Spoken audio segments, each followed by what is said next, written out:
ерекше күн. Бүгін бізге қонаққа аналарымыз келе жатыр екен. Аналарымызды қарсы алайық.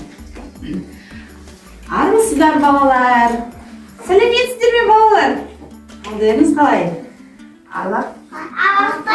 Анамыз келді. Қалайсыздар? Саламатсыздар ма аналар? Қош келдіңіздер. Құрметтіңіздер. Рахмет.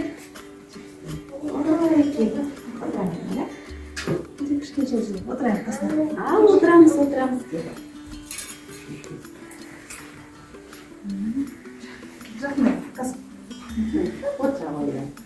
Әдемі бұл кең даланың ежелгі қазақ дейтін халқымыз. Өзге ұлттай біздің де бар дәстүр мен салтымыз деп бүгін бізге аналарымыз қонаққа келген екен.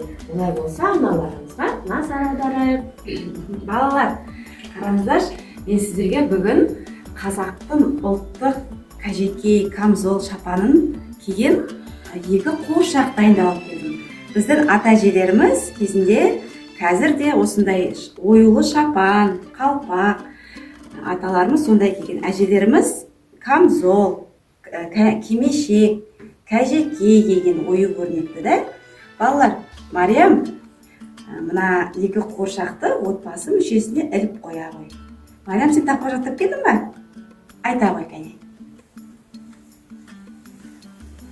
Ең затын адамдар, әке мен анамын, әкенің әкесі ақ басты атамын, әкенің шешесі ақ састы әжембін.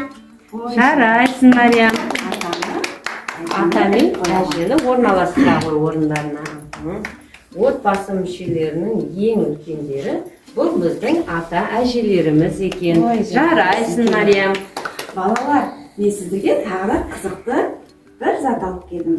Бұл біздің қазақтың ертеден сақталып келатқан зергерлік бұйымдары бар. Қараңыздаршы балалар. Мынау қыз балаларға арналған күміс алқа.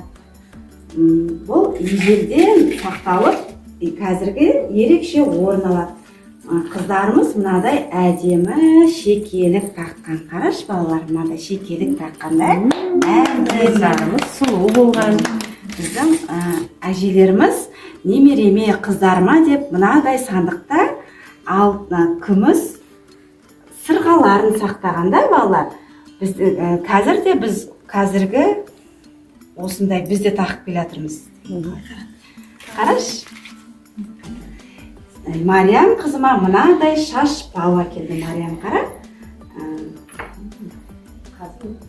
Қазір мен Мариям осыны сенің шашына тағып беремін да, кел Мариям.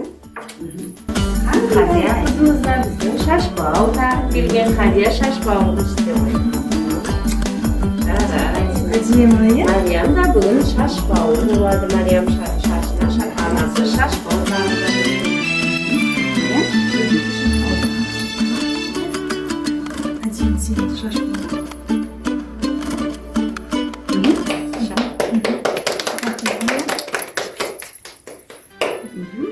Әне балалар.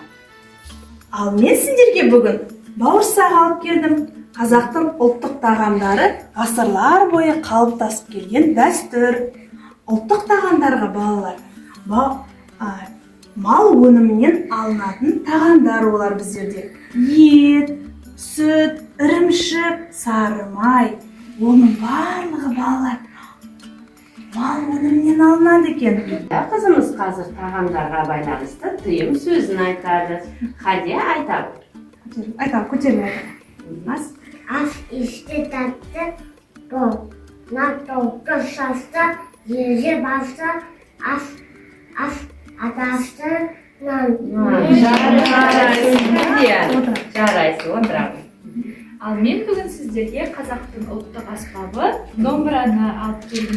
Ал менің қызым сіздерге қазір ұлттық аспаптар туралы жұмбақ жасырады. Қанекей көзқайырыз?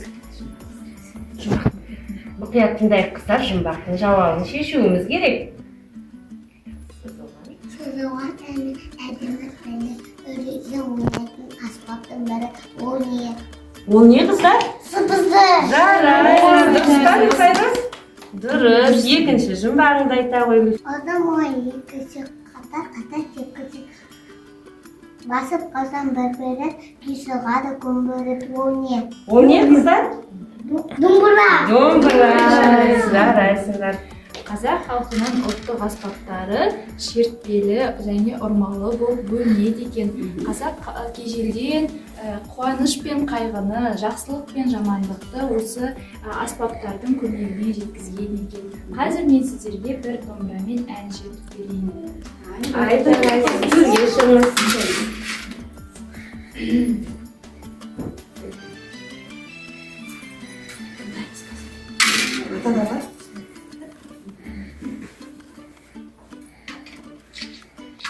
Аты Аруана деп аталады.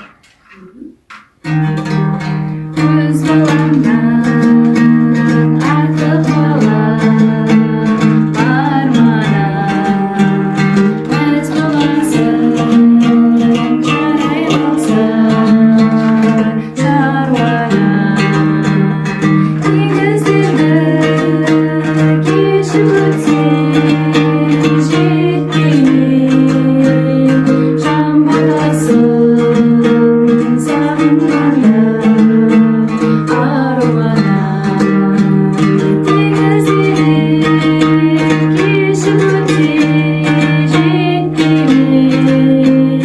Жан баласын сағынғанда аруана. Мен ботамын жанарам, сенсіз менің ақ жұлдызым жанама.